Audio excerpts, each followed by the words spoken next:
the world would not be the same. Few people laughed.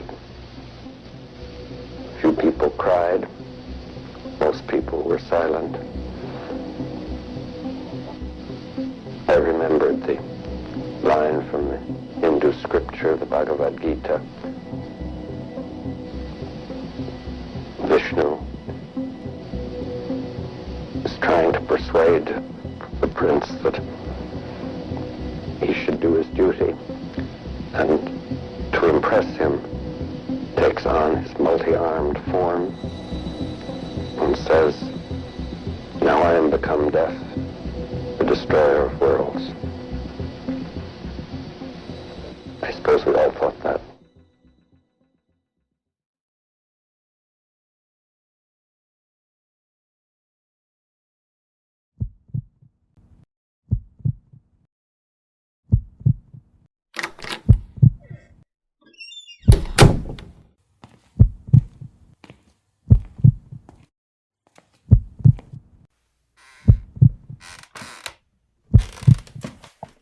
All right, we're about to begin.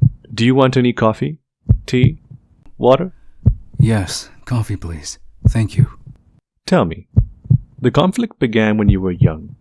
Do you remember how old you were? I was 13, and I would love to tell you that I don't remember, but I remember everything that happened there. Why would you like to not remember? Well, I think you do understand why. I do know why. I'm asking you, for the documentary. Oh, okay. Of course. Yeah. I've seen and learnt things that will haunt me until my death. Do you want some time before we continue? No, I'm fine. I'm okay. We can continue. Sure. So, before the conflict started, did you have a great childhood? What were the conditions you lived in? The country was surely better than it is now. It was a developed country.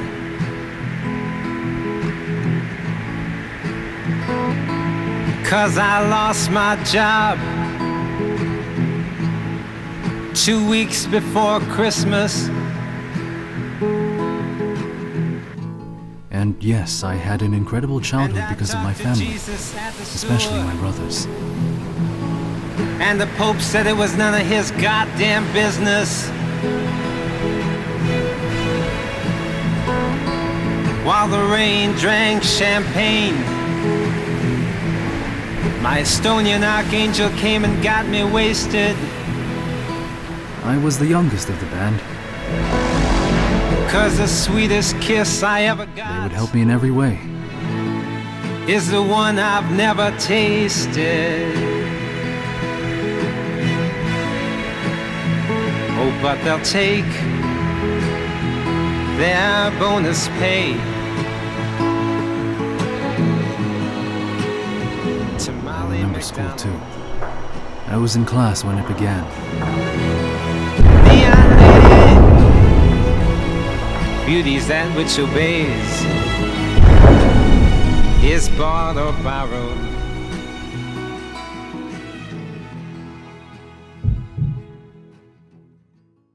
Describe what happened that day, and how you felt.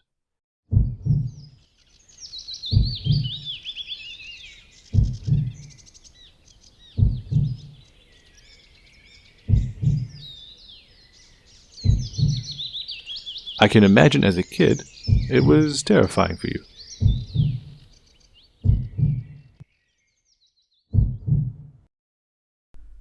It really was.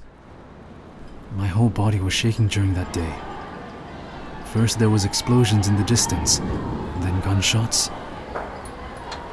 The teachers and all the people working in that school had gathered us in the biggest room of the school, the cafeteria. The sound started to come closer to our location, and panic started to grow with it. People who were supposed to protect us wanted to protect themselves.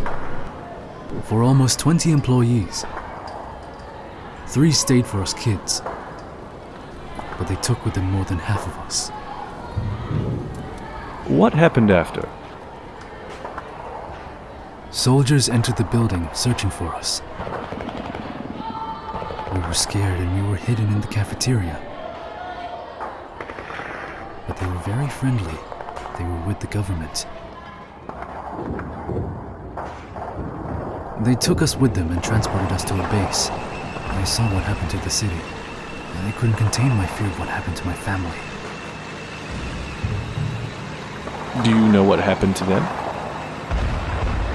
To be honest, I still don't know. Did you try and contact the authorities in the country to see if they would help you find them? Yes, many times, but I'm not the only one in this situation. Well, I hope you find them. Thank you. Next question. How did you survive all these events? Maybe luck.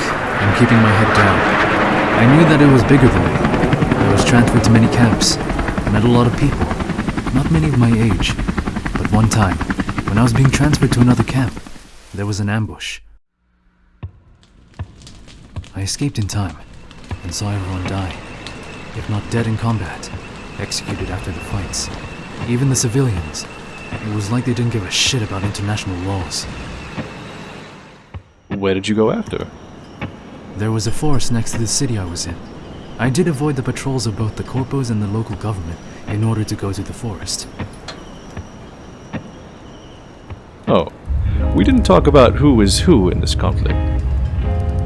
Of course. We call them corpos, but in reality they are from a corporation that bought a lot of companies in the past. They also had a lot of resources in the government. I don't know everything about it, but that's how it was so easy for them to establish control in the country. Did they not stop and shut down the corporation? The government was completely dependent of that company. If they did shut down the companies that formed that corporation, the economy would fall, and the military too. Alright, continue with your story. As I said earlier, I avoided patrols. I heard that there was a frontier back at the camps inside that forest. I entered it and placed under a migrant program. I was 17 years old when the war was over for me.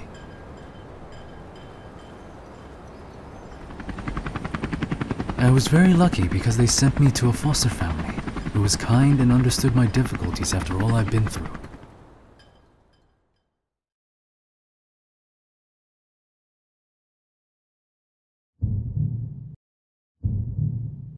Well, thank you. That's all we needed. Thank you again for your time. It was a pleasure. I would do it every day if it meant I could prevent things like that to happen again. I'm going to be late for work, so I should go now. Goodbye. Did you contact the next one to know when he's coming in? 25 minutes, huh? Alright then. I'm gonna grab something to eat. You coming?